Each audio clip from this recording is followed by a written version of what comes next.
वीर वीरमदेव राज की स्नातकोत्तर महाविद्यालय जालोर के यूट्यूब चैनल पर आप सभी का स्वागत है। प्रिय विद्यार्थियों, इससे पूर्व के वीडियो में हमने गद्य विधाओं के अंतर्गत कहानी विधा के बारे में बातचीत की। कहानी का सामान्य अर्थ, पृष्ठभूमि, विभिन्न विद्वानों की मत परिभाषाएं और कहानी के तत्व इत्यादि बातों पर है जो विचार किया है। आज हम गद्य की अन्य विधा उपन्यास के बारे में विस्तार से बातचीत करेंगे। उपन्यास का सामान्य अर्थ हम समझने का प्रयास करते हैं। उपन्यास दो शब्दों से मिलकर बना है, जैसा कि आप स्क्रीन पर देख रहे हैं, उप और न्यास। उप का सामान्य अर्थ होता है समीप रखना, समीप, और न्यास का अर्थ होता है रखना अथवा देखना। तो इसका जो शब्दगत अर्थ होगा वो होगा समीप रखना अथवा समीप से देखना। अब इसको और अधिक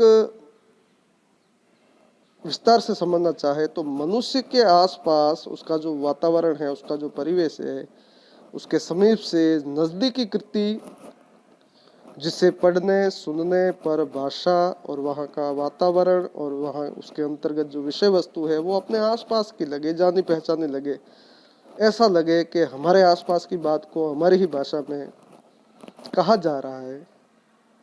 अर्थात मानव जीवन को अत्यंत निकटता के साथ चित्रित करना उपन्यास के अंतर्गत आता है।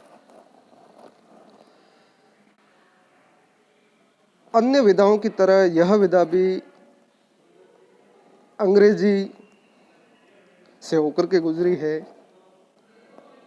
अंग्रेजी में इसे नोवेल कहते हैं, जिसका अर्थ होता है गद्यात्मक आख्यान प्रधान रचना, वास्तविक जीवन का अनुकरण करने वाली घटनाओं या पात्रों का एक व्यवस्था के साथ व्यवस्थित कथा वस्तु के रूप में जब वर्णन किया जाता है तो वो उपन्यास के अंतर्गत आता है। भारत में उपन्यास साहित्य की लिखने की जो परंपरा है वो संस्कृत साहित्य में कथा लिखने की परंपरा बहुत पुरानी है। जैसे कि हम रामायण पढ़ते हैं, महाभारत के जो आख्यान है, पंचतंत्र की जो कहानियां हैं, कादम्बरी तथा ये तमाम जो ग्रंथ है, संस्कृत के ग्रंथ है, उसमें लिखने की परंपरा बहुत लंबे समय से, बहुत पुरानी व्यवस्था है। लेकिन आज का जो उपन्यास है वो गद्य की एक आधुनिक विधा है, जिसका जो उद्भव है जो हम मोटे तौर पर 19वीं शताब्दी से मान सकते हैं। प्रारंभिक दौर की बात करें तो मराठी और बंगाली के जो उपन्यास है, तो वहाँ से होकर के हिंदी में यह परंपरा, इसका विकास हुआ है। हिंदी में उपन्यास एक रोचक और लोकप्रिय विधा है, जिसका उद्भव शुरुआत की यदि हम बात करें तो कुछ विद्वानों ने कादम्बरी को भारत का पहला उपन्यास माना है, और लेकिन विद्वानों का यह मानना है कि कादम्बरी में औपन्यासिक तत्वों का अभाव है। हिंदी में उपन्यास शब्द का जो प्रथम प्रयोग है वो 1875 ईस्वी में मिलता है। बंगला में नोवेल उपन्यास भूदेव मुखोपाध्याय ने इस शब्द का प्रयोग किया।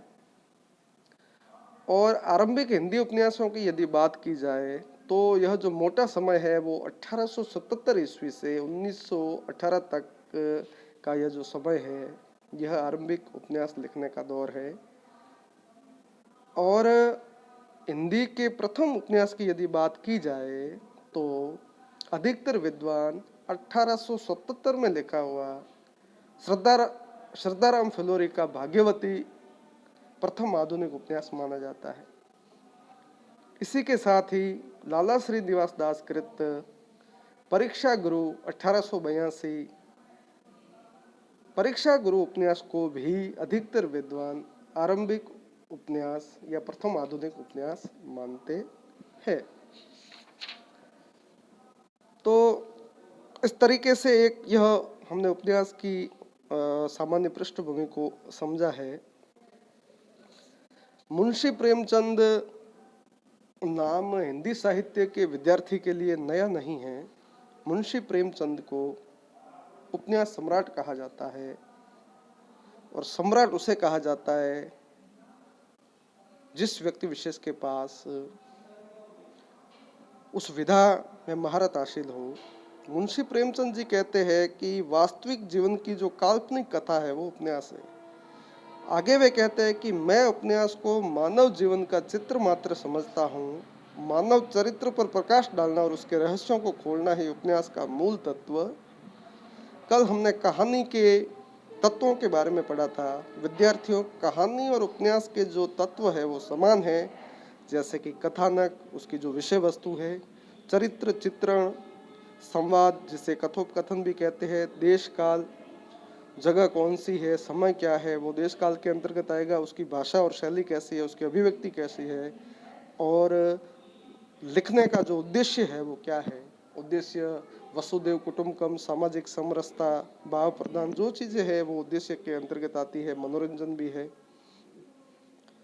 अब प्रेमचंद जी से पूर्व जो लिखे गए उपन्यास है, उन उपन्यासों की जो श्रेणी है, सामाजिक उपन्यास लिखे गए, अयारी उपन्यास है, तिलिस्मी उपन्यास है, जासूसी उपन्यास है, ये तमाम जो उपन्यास है वो प्रारंभिक उपन्यास की जो एक प्रारंभिक उपन्यासों की जो श्रेणी है, ऐतिहासिक और भाव प्रधान उपन्यास लिखे गए। और प्रेमचंद जी को यदि आधार मान करके उपन्यासों का जो वर्गीकरण किया जाए तो इसे स्क्रीन पर जो आप देख रहे हैं 6 भागों में बांटा जा सकता है। जैसे प्रेमचंद पूर्व लिखे गए उपन्यास, प्रेमचंद युगीन उपन्यास, प्रेमचंद जी के बाद में लिखे गए उपन्यास, और स्वतंत्रता के पश्चात लिखे गए उपन्यास, साठोत्तर उपन्यास है। और वर्तमान समय जो उपन्यास लिखे जा रहे हैं, जैसे स्त्री महिला विमर्श की बात की जा रही है, दलित चेतना विमर्श की बात की जा रही है, किसानों की बात की जा रही है, तो ये तमाम है जो उपन्यास के प्रकार माने जा सकते हैं। तो विद्यार्थियों, आज हमने उपन्यास की सामान्य पृष्ठभूमि और उपन्यास के प्रकार इत्यादि विषयों पर विस्तार से बात की है। इससे आगे के वीडियो में हम जो प्रसिद्ध उपन्यास है या फिर जो भारतेंदु युग के जो उपन्यासकार है उनके प्रसिद्ध उपन्यास है, उन तमाम बातों पर विस्तार से चर्चा करेंगे। आप सभी के लिए शुभकामनाएं। बहुत बहुत धन्यवाद।